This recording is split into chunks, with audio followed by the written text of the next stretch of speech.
میگنانا ماریوس قاہرہ کے ایک سرائے میں قیام پذیر تھا۔ اس سرائے کا ایک حصہ عام اور کمتر مسافروں کے لیے تھا اور دوسرا حصہ عمرہ اور اونچی حیثیت کے مسافروں کے لیے۔ اس حصے میں دولت مند تاجر بھی قیام کرتے تھے، ان کے لیے شراب اور ناچنے گانے والیاں بھی مہیا کی جاتی تھیں۔ میگنانا ماریوس اسی خاص حصے میں ٹھہرا۔ موبی کو اس نے اپنی بیوی بتایا اور اپنے ساتھی کو معتمد ملازم۔ موبی کی خوبصورتی اور جوانی نے سرائے والوں پر میگنانا ماریوس کا رعب طاری کر دیا۔ ایسی حسین اور جوان بیوی کسی بڑے دولت مند ہی کی ہو سکتی تھی۔ سرائے والوں نے اس کی طرف خصوصی توجہ دی۔ موبی نے اپنے آپ کو مسلمان ظاہر کر کے صلاح الدین ایوبی کے گھر اور دفتر کے متعلق معلومات حاصل کر لیں۔ اس نے یہ بھی معلوم کر لیا کہ سلطان ایوبی نے سوڈانیوں کو معافی دے دی ہے اور سوڈانی فوج کو توڑ دیا ہے۔ اسے یہ بھی پتہ چل گیا کہ سوڈانی سالاروں اور کمانداروں وغیرہ کے حرم خالی کر دیے گئے ہیں اور یہ بھی کہ انہیں زرعی زمینیں دی گئی ہیں۔ یہ میگنانا ماریوس کی غیر معمولی دلیری تھی، یہ غیر معمولی حماقت کہ وہ اس ملک کی زبان تک نہیں جانتا تھا، پھر بھی اتنے خطرناک مشن پر آ گیا تھا۔ اسے اس قسم کے قتل کی اور اتنے بڑے رتبے کے انسان تک رسائی حاصل کرنے کی کوئی ٹریننگ نہیں دی گئی تھی۔ وہ ذہنی لحاظ سے انتشار اور خلفشار کا مریض تھا، پھر بھی وہ صلاح الدین ایوبی کو قتل کرنے آیا، جس کے ارد گرد محافظوں کا پورا دستہ موجود رہتا تھا۔ اس کے دستے کے کمانڈر نے اسے کہا تھا کہ تم پاگل ہو، تم نے جتنی باتیں کی ہیں ان میں مجھے ذرا سی عقل کی بو نہیں آئی۔ بظاہر میگنانا ماریوس پاگل ہی تھا۔ یہ ایک تاریخی حقیقت ہے کہ بڑے آدمیوں کو قتل کرنے والے عموماً پاگل ہوتے ہیں، اگر پاگل نہیں تو ان کے ذہنی توازن میں کچھ نہ کچھ گڑبڑ ضرور ہوتی ہے۔ یہی کیفیت اٹلی کے اس سزا یافتہ آدمی کی تھی۔ اس کے پاس ایک ہتھیار ایسا تھا جو ڈھال کا کام بھی دے سکتا تھا، یہ تھی موبی۔ موبی مصر کی صرف زبان ہی نہیں جانتی تھی، بلکہ اسے اور اس کی مری ہوئی 6 ساتھی لڑکیوں کو مصری اور عربی مسلمانوں کے رہن سہن، تہذیب و تمدن اور دیگر معاشرتی اونچ نیچ کے متعلق لمبے عرصے کے لیے ٹریننگ دی گئی تھی۔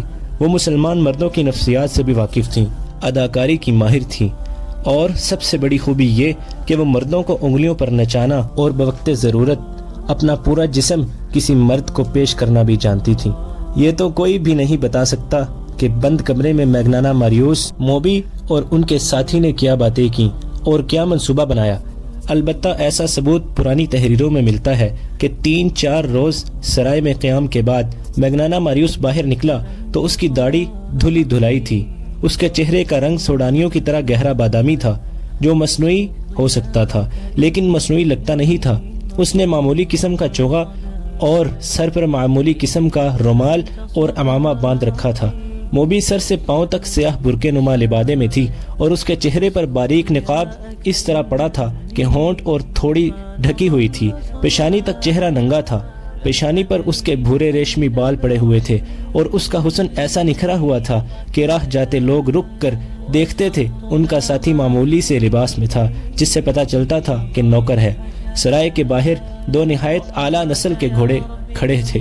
یہ سرائے والوں نے میگنانا ماریوس کے لیے اجرت پر منگوائے تھے، کیونکہ اس نے کہا تھا کہ وہ اپنی بیوی کے ساتھ سیر کے لیے جانا چاہتا ہے۔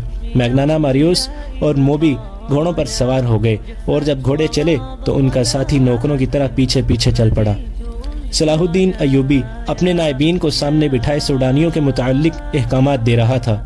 وہ یہ کام بہت جلدی ختم کرنا چاہتا تھا، کیونکہ اس نے فیصلہ کر لیا تھا کہ سلطان زنگی کی بھیجی ہوئی فوج مصر کی نئی فوج اور وفادار سوڈانیوں کو ساتھ ملا کر ایک فوج بنائے گا اور فوری طور پر یروشلم پر چڑھائی کرے گا۔ بحیرہ روم کی شکست کے بعد، جبکہ سلطان زنگی نے فرینکوں کو بھی شکست دے دی تھی، ایک لمبے عرصے تک صلیبیوں کے سنبھلنے کا کوئی امکان نہیں تھا۔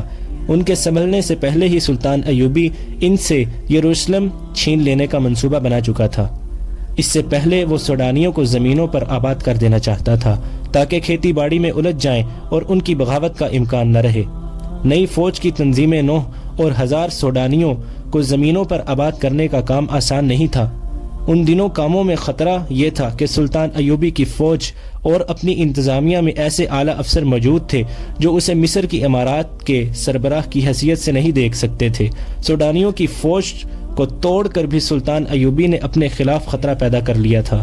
اس فوج کے چند ایک اعلیٰ حکام زندہ تھے، انہوں نے سلطان کی اطاعت قبول کر لی تھی، مگر علی بن سفیان کی انٹیلیجنس بتا رہی تھی کہ بغاوت کی راکھ میں ابھی کچھ چنگاریاں موجود ہیں۔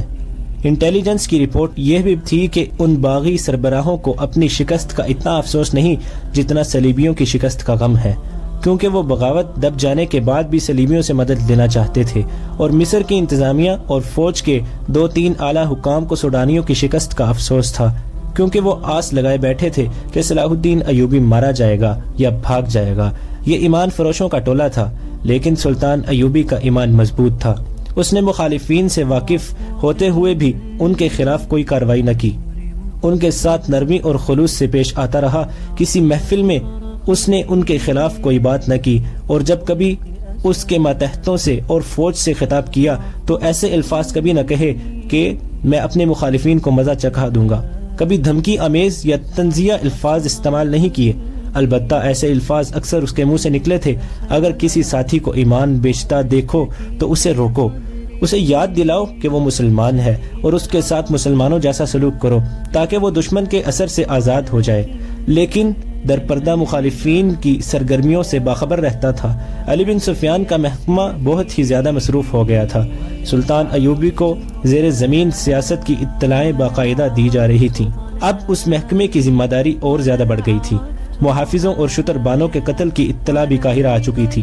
اس سے پہلے جاسوسوں کا گروہ، جس میں لڑکیاں بھی تھیں، محافظوں سے نامعلوم افراد نے آزاد کرا لیا تھا۔ ان 2 واقعات نے یہ ثابت کر دیا تھا کہ ملک میں صلیبی جاسوس اور چھاپہ مار موجود ہیں، اور یہ بھی ظاہر ہوتا تھا کہ انہیں یہاں کے باشندوں کی پشت پناہی اور پناہ حاصل ہے۔ ابھی یہ اطلاع نہیں پہنچی تھی کہ چھاپہ ماروں اور لڑکیوں کو عین اس وقت ختم کر دیا گیا ہے جب وہ کشتی میں سوار ہو رہے تھے۔ چھاپہ ماروں کی سرگرمیوں کو روکنے کے لیے فوج کے 2 دستے سارے علاقے میں گشت کے لیے گزشتہ شام روانہ کر دیے گئے، اور انٹیلیجنس کے نظام کو اور زیادہ وسیع کر دیا گیا۔ صلاح الدین ایوبی قدرے پریشان بھی تھا۔ وہ کیا عزم لے کر مصر میں آیا تھا، اور اب سلطنت اسلامیہ کے استحکام اور وسعت کے لیے اس نے کیا کیا منصوبے بنائے تھے، مگر اس کے خلاف زمین کے اوپر سے بھی اور زمین کے نیچے سے بھی ایسا طوفان اٹھا تھا کہ اس کے منصوبے لرزنے لگے تھے۔ اسے پریشانی یہ تھی کہ مسلمان کی تلوار مسلمان کی گردن پر لٹک رہی تھی، ایمان کا نیلام ہونے لگا تھا۔ سلطنت اسلامیہ کی خلافت بھی سازشوں کے جال میں الجھ کر سازشوں کا حصہ اور اعلی کار بن گئی تھی۔ زن اور زر نے عرب کی سرزمین کو ہلا ڈالا تھا۔ سلطان ایوبی اس سے بھی بے خبر نہیں تھا کہ اسے قتل کرنے کی سازشیں ہو رہی ہیں، لیکن اس پر وہ کبھی پریشان نہیں ہوا۔ کہا کرتا تھا کہ میری جان اللہ کے ہاتھ میں ہے، اس کی ذات باری کو جب زمین پر میرا وجود بیکار لگے تو مجھے اٹھا لے گا۔ لہذا اس نے اپنے طور پر اپنی حفاظت کا کبھی فکر نہیں کیا تھا۔ یہ تو اس کی فوجی انتظامیہ کا بندوبست تھا کہ اس کے گرد محافظوں کے دستے اور انٹیلیجنس کے آدمی موجود رہتے تھے، اور علی بن سفیان تو اس معاملے میں بہت چوکس تھا۔ ایک تو یہ کہ اس کی ڈیوٹی تھی، دوسرے یہ کہ وہ سلطان ایوبی کو اگر پیغمبر نہیں تو اپنا پیر و مرشد ضرور سمجھتا تھا۔